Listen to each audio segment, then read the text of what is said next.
दैवी येषा गुणमयी मम माया दुरत्यया मामेव ये प्रपद्यन्ते मायामेतां तरन्ति ते. This divine energy of mine, consisting of the three modes of material nature, is difficult to overcome, but those who have surrendered unto me can easily cross beyond it. If the soul is a pure transcendental being, how do we find ourselves so helplessly pulled by one desire after the other? Why does it seem that we are constrained by identities, habits, addictions, patterns, judgments, likes and dislikes?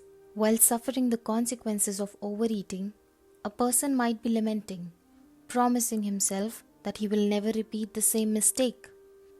Yet, it is just a matter of time before he finds himself overindulging again. Those who have suffered from hangovers after a great party night or any other form of post-partying side effects will probably be able to recall feeling utterly miserable the next day and vowing not to go to the same extremes again. But then, when the next Friday evening presents itself, the insane headache seems like a very distant memory or even something imagined. So once again, you find yourself going wild again for one last time. So that means even when we realize that our behavior or habits are counterproductive or even harmful, why do we fail to change? Are there external forces which dictate our lives? Are we perhaps the prisoners of a matrix in which our freedom is an illusion? Why do we fail to transform even when we repent and desire to change? These questions have troubled the minds of spiritual seekers, people who wish to change themselves and everyone else throughout the history of humankind. The Vedic scriptures compare our repenting, our will to change, to an elephant's bathing routine. The elephants daily goes to a river, immerse themselves in water and have a good bath. Then once they're out, they immediately look for a good sandy spot for a dust bath. Similarly, when it comes to humans, deeply ingrained impressions of behavioral patterns or samskars can control us. If we turn to the Bhagavad Gita for insight, we hear that the material world is operated by the three gunas, the three modes of material nature, that is tamas, ignorance, rajas, passion and sattva, goodness. The three gunas control us as the rope tied to a marionette control its movements. The marionette is distinctly different from the ropes, but the ropes control each of its movements. Is it possible that we are under such stringent control of an external force? If we are, is there a way to become free? The three gunas are three basic energies that control everything in the physical world. Think of them as the ultimate rulers of the universe. Just like people in a kingdom with an all-powerful king can make some choices, but only within the king's laws, everything and everyone in the world operates within the laws of the three gunas. Well, this idea might sound extreme. Who would agree to live in such a controlled existence? The truth is, even though we don't understand how the three gunas work, they still control us. They work like a hidden system or a matrix that guides all living beings in where they go, how they act, what they think, and everything else. The problem is, we can't see the invisible chains that are guiding us. For example, bears are controlled by tamogun, the mode of ignorance, and that makes a living entity lethargic. Bears are controlled by tamogun to such an extent that they spend half of their lives sleeping. Bears do not think they should be more productive. They are completely content to sleep away their lives. Horses, on the other hand, are mostly controlled by rajogun, the mode of passion, which makes a living being alert and energetic. If one horse in a herd gets frightened and starts running, the entire herd starts running along. They never wonder if they should first investigate the danger or rather save their energy. They just run until they are exhausted. But humans, on the other hand, have the capacity to be more aware and mindful of their behavior. However, if we objectively analyze our lives, we will see that the majority of our thoughts, the way we speak, walk, act, and respond, is automatic. Think of your life as a journey on an airplane. Your karma, your past actions, determine your ticket, where you sit, and what your experience is like. The three gunas or the three energies are like the rules of the airplane that influence you in each section. The economy class is like Rajoguna, passion. It's active, busy, and focused on desires and comforts. The luggage hold, a dark, cramped space not meant for people. It's Tamogun, ignorance. It's a state of confusion, laziness, and being in the dark. The first class is like Sattvagun, goodness. It is more comfortable, peaceful, and gives you a clear state of mind. But then, how do we get stuck in a particular class or energy? It's like visiting a foreign country. The longer you stay there, the more you start to act like the locals. You pick up their language, food, habits, etc. You also have to follow their government's rules. In the same way, the people, places, food, and activities you choose to spend time with have a specific energy. If you constantly surround yourself with a certain energy, your mind will absorb it. The good news is you can choose which country you want to visit. You can ask yourself, which energy do I want to absorb and radiate? Tamoguna is often called the bottomless pit. It is the energy of ignorance and darkness, creating illusion, confusion, laziness, and a lack of motivation. A person influenced by tamas might be apathetic and uninterested in learning, addicted to drugs or alcohol, lazy and always sleepy. Places that are dirty, cruel, or where people are intoxicated, like brothels, slaughterhouses, or drug houses, are full of this dark energy. No matter your reason for going there, these places will pollute your mind. Tamasic food is old, moldy, stale, or unhealthy. Eating it harms your body and mind.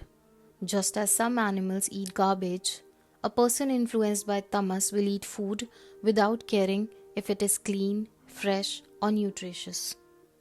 People influenced by this dark energy often feel depressed, anxious, scared, and lost. Being around this energy drains you. It takes away your motivation and leaves you feeling confused. It encourages addictions and destructive behavior, bringing out the worst in you. Think of it as the bottomless black hole.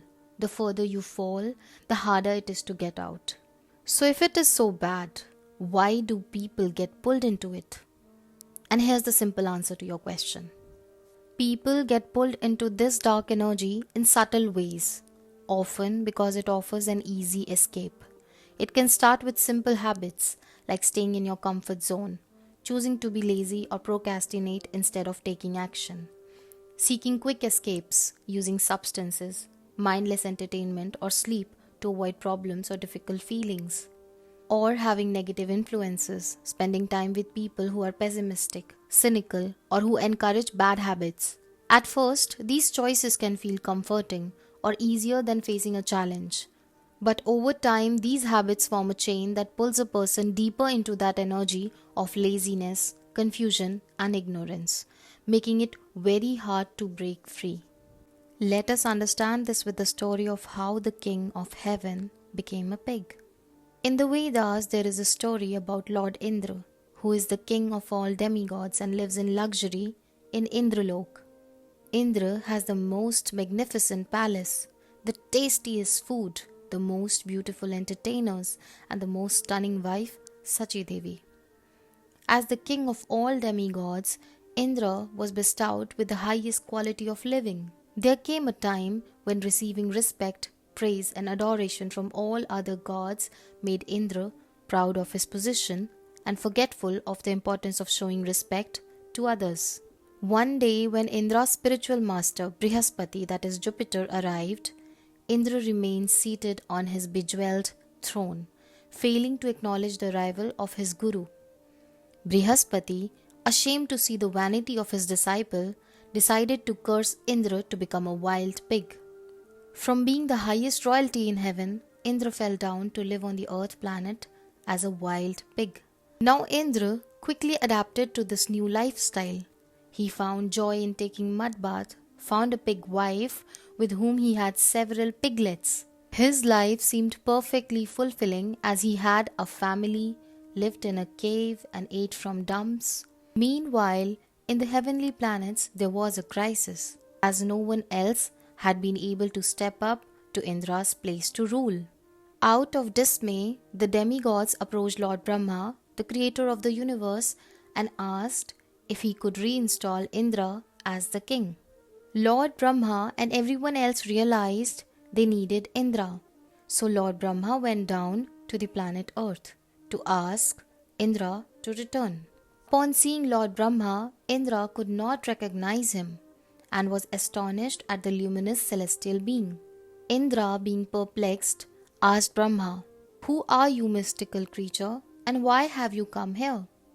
Brahma responded, "Indra, you are the king of heaven, and I am Brahma, the creator of the cosmos. Your guru cursed you to become a pig, but now we need you to return to your position to govern the heavens." Indra, in complete disbelief, snorted, "Who is this Indra? I am a wild boar. Why do you say such nonsensical things? I have been a pig all my life, and besides, I am perfectly content with my life and there is nothing more I desire." Brahma tried to pursue Indra. "But before you were a pig, you were the most powerful, influential and important person in heaven, the head of all demigods. Your position, palace, wealth and beautiful wife are waiting for your return. You might have forgotten this, but surely you would like to be the ruler of heaven." Indra simply grunted and said, "Look man, get real. I'm a pig, not a demigod. See, here's my pig wife. Have you ever seen such a fair pig face? There under the tree you can see my first batch of piglets. I think they are the most adorable babies. What delights could heaven offer me that compares to what I have now?" Heaven sounds like a dull place with a lot of work and responsibility. Indra snorted and returned to roll in the mud with his pig family. Brahma realized he could not convince Indra of his heavenly position with words alone, and reverted to take drastic action. Right in front of Indra's eyes, he mercilessly slaughtered his pig wife and then his pig children. Indra screamed in rage, rolled on the ground, wailing in sorrow, but still was completely convinced of his pig identity.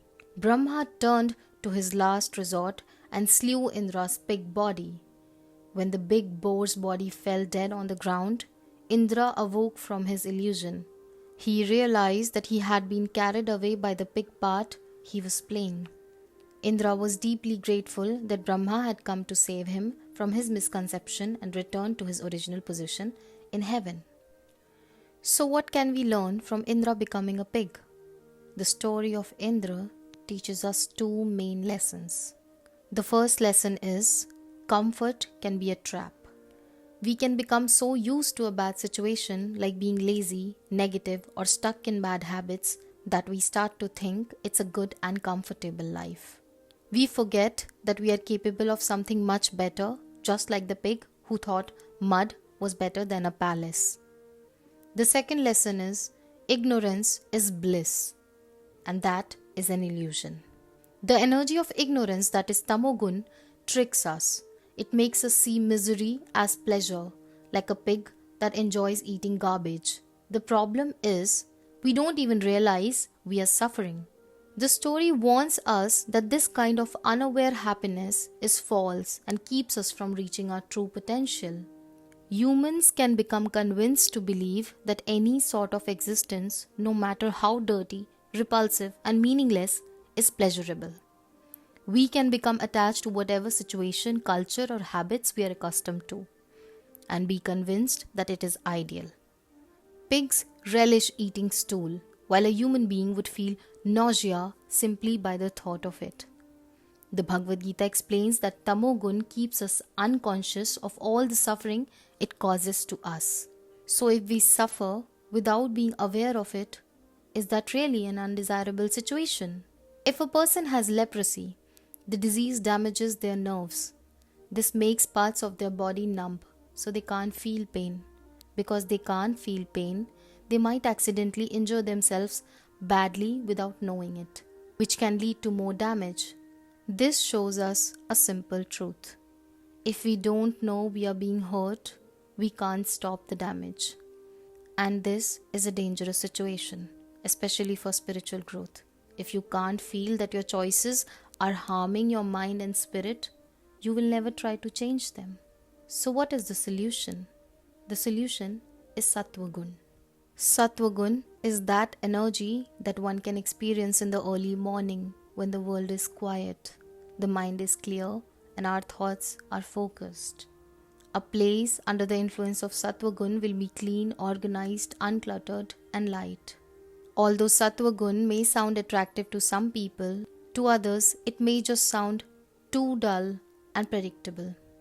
Bhagavad Gita describes that Sattva Gun is like poison in the beginning and nectar in the end. It is like food, which is wholesome and nourishing to the mind and body. If we are habituated to eat junk food, healthy food may not appeal to us at all. The food will seem bland and unsatisfying. If we develop a serious health issue due to our poor eating habits, our doctor might insist that we follow a very healthy diet. Initially, we will find the diet very constraining and we will crave junk food. With time, our bodies and minds adjust to the new diet and we experience the benefits of it. We will appreciate the healthy diet. Similarly, when we live a sattvic life, we become more content, accepting and tolerant, which brings us into a more peaceful state of existence. While we continue dutifully with our work and remain dedicated to our relationships, we realize that we are not in control of what the results will be. We perceive that whatever life presents us is an essential part of our spiritual journey. This detachment brings us a great sense of freedom. Living a sattvic life is attractive. Many people today say, I'm spiritual but not religious. It's good that they see themselves as spiritual beings. However, their daily lives are often filled with destructive habits, driven by the energies of passion, rajogun, and ignorance, tamogun. Even though they want to change, these powerful energies control them, making real transformation difficult. Their lifestyle choices hold them back and prevent them from reaching their true potential. The conclusion is clear.